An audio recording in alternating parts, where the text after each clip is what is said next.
Hello everyone and welcome back. Today we're going to continue our exploration of applications of linear systems and linear algebra to a very common problem of supply and demand in microeconomics. The model that we're going to be looking at today is a simplified version of what is referred to as the Leontief input-output model.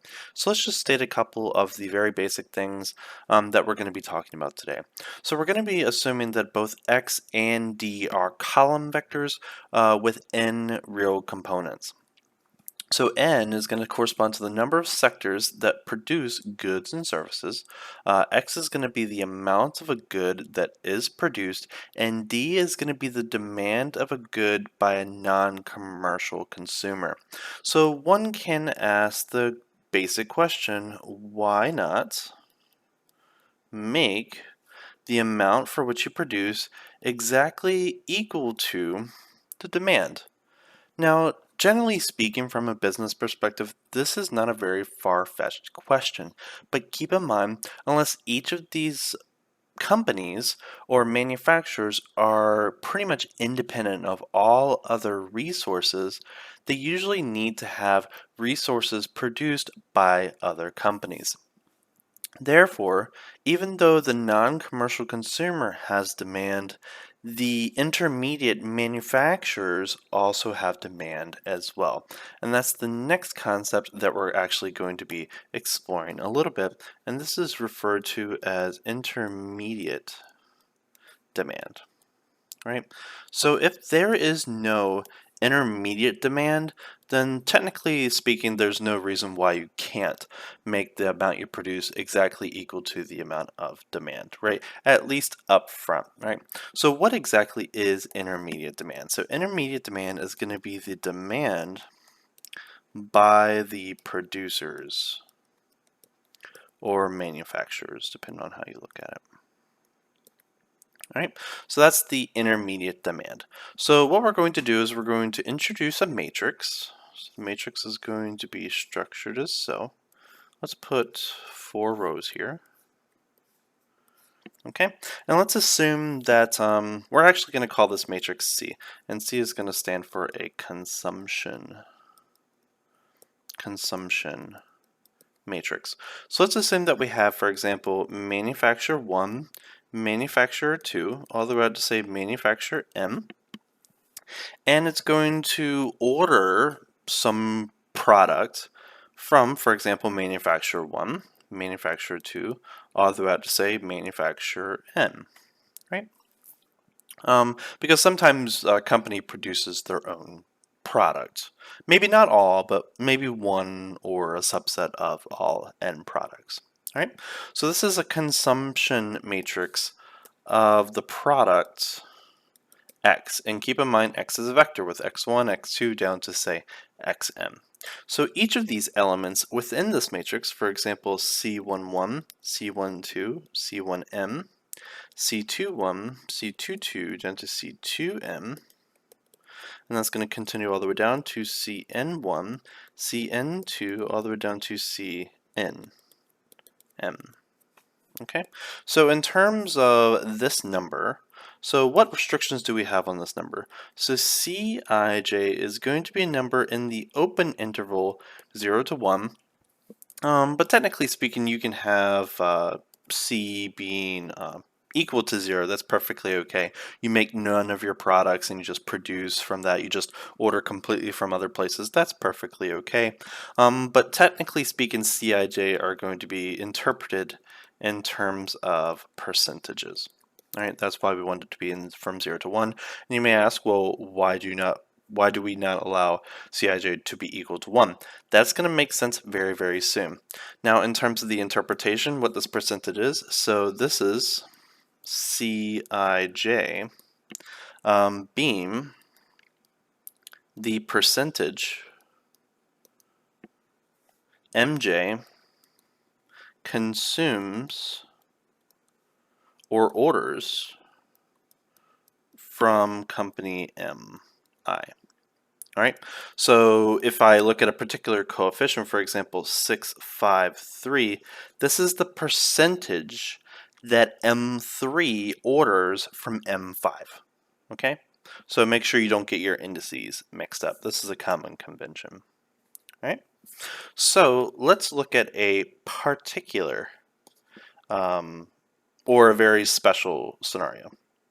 So if MJ orders, let's say 100% from MI, now this is going to be a very, very bad case, then MK with K not equal to J has 0% orders from MJ. But this poses an issue. But if MJ orders 100% from, even if it's a set of values, for example, M1, M2, down to say MK or something like that, a set of distributors, then there will not be any product left for the non-manufacturer consumer, right? So the real customer, right? Because 100% is allocated to the companies to produce something, and if everything is gone, then there's nothing to give to somebody else. So that means what?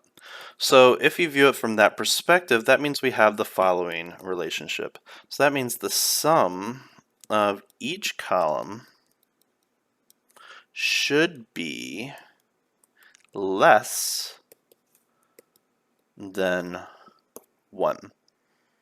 All right, so therefore we can write this in summation notation, in particular the sum from I is equal to 1 to n of mij, ith row, jth column, must be less than 1 for all j is equal to 1, 2, down to n.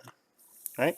So those are some of the foundational things that we definitely need to understand before we jump into the Leontief input-output model.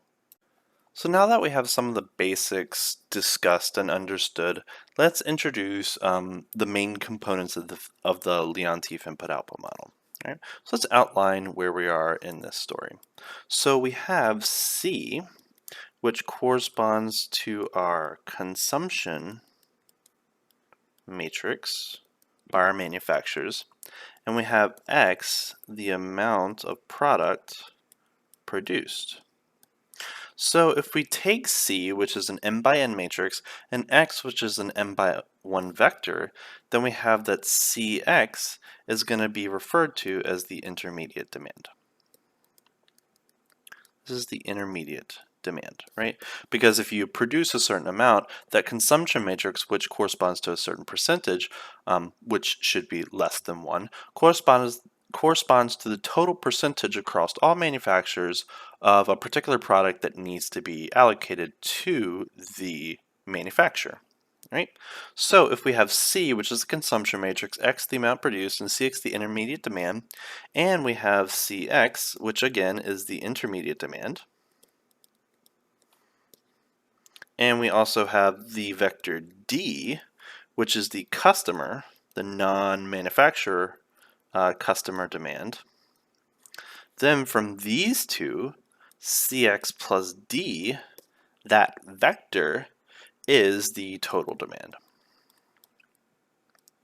Right? It's the manufacturer demand and the end consumer demand. Okay? So from these two things, what can we say? So if all demand is to be supplied with no surplus, right, because we don't want any left over, right, then the amount for which you need to produce must be equal to the total demand, right? And keep in mind, if there is no consumption and no manufacturers, then we have that X would be equal to D because C would be just a bunch of zeros, right? And this equation is referred to the Leontief input-output model. Very basic model, very basic assumptions. All right. So now that we have this equation, now our goal is to find the variable or the vector x to decide how much we need to produce, right? So we can actually solve this equation for x. It's a linear equation, so no big deal there. So we can subtract cx from both sides. So we're going to have x minus cx must be equal to d. So keep in mind, c is a matrix, x is a vector. That means cx is also a vector. So what we can do is we can factor x out of the right-hand side, because keep in mind there is an identity matrix in front of that x.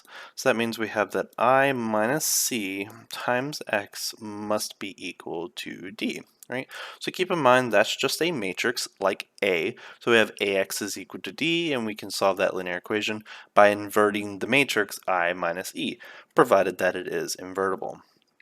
So we have that the solution to this equation is going to be x is equal to I minus c inverse times the vector d, provided that the determinant of I minus c, which is of course going to be equal to the determinant of I minus the determinant of c, which is going to be equal to what? So that's going to be 1 minus the determinant of c is not equal to 0. So that means the determinant of that matrix C cannot be equal to 1. So as long as the determinant of my consumption matrix is not equal to 1, then we have that the solution to the Leontief input-output model does have a unique solution. All right, so now that we have the theoretical aspects and the overall understanding of what the Leontief input-output model actually represents, let's look at a numerical example to illustrate these ideas.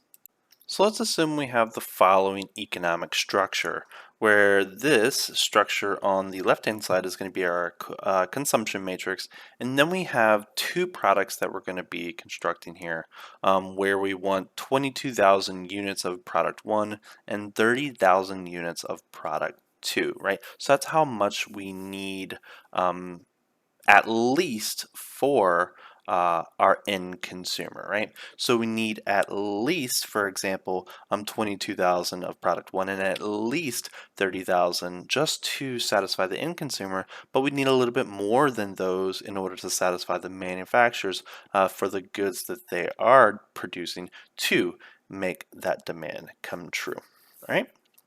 So let's just make sure we understand what's going on in this consumption matrix. So we have that M1, manufacturer 1, produces 15% of its own goods. Right? So we're looking at that particular row. And we also have that M1 orders 3% of its goods from manufacturer 2. And you can make similar interpretations about the second column here. All right. So in order to solve this Leontief input-output model, what will we have? So the first thing that we need to find is the matrix I minus C. So that's going to be the 2 by 2 identity matrix 1, 0, 0, 1 minus the consumption matrix 0.15, 0.35, 0.03, and 0.26. And keep in mind the sum of each of these columns must be strictly less than 1, else you're going to have a very big issue. And you can explore maybe what that issue is going to be. So once we actually perform the subtraction, we're going to have, so 1 minus 0.15, that's going to be 0.85, then negative 0.35, negative 0.03, and 1 minus 0.26, that's going to be 0.74.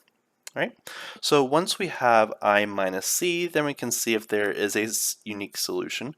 So the determinant of I minus C, keep in mind, cannot be equal to 0 because we have to invert this, right? Which is equivalent to saying the determinant of C is not equal to 1. You can find that that's going to be equal to 0.6185, so all is well in terms of inversion for that matrix. So that means the inverse of that matrix is going to be equal to 1 divided by 0.6185. This is a 2 by 2 matrix, so the inverse is actually pretty easy to find. So we have 0.79, 0.85 on the primary diagonal, and then positive 0.35 and positive 0.03 on the off diagonal.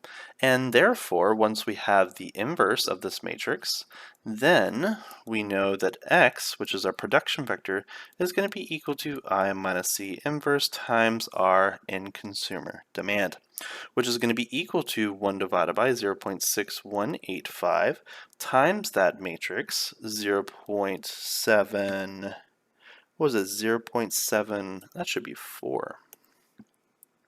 Should be 0.74. 0.74, 0.35, 0.03, and 0.85 times our demand vector, which was 22 and 30,000 units, right? So let's just keep that side unit in the back of our mind. So once we do all that out, in particular that piece, that's going to come out to 1 over 0.6185 times 26.78 thousand units and 26.16 thousand units, which is going to come out to approximately 43.30 thousand units and 42.30 thousand units, right? So if we were to shift that 3 units, that would be 43,000 units and 42,000 units or something along those lines, okay? So that's how many units, which is definitely a lot more than 22 and 30,000 units, but based on our consumption matrix, we need to produce about the same amount of units of each of these products in order to fulfill both the intermediate demand and the end consumer demand. And that's how we can use linear algebra to solve that particular problem.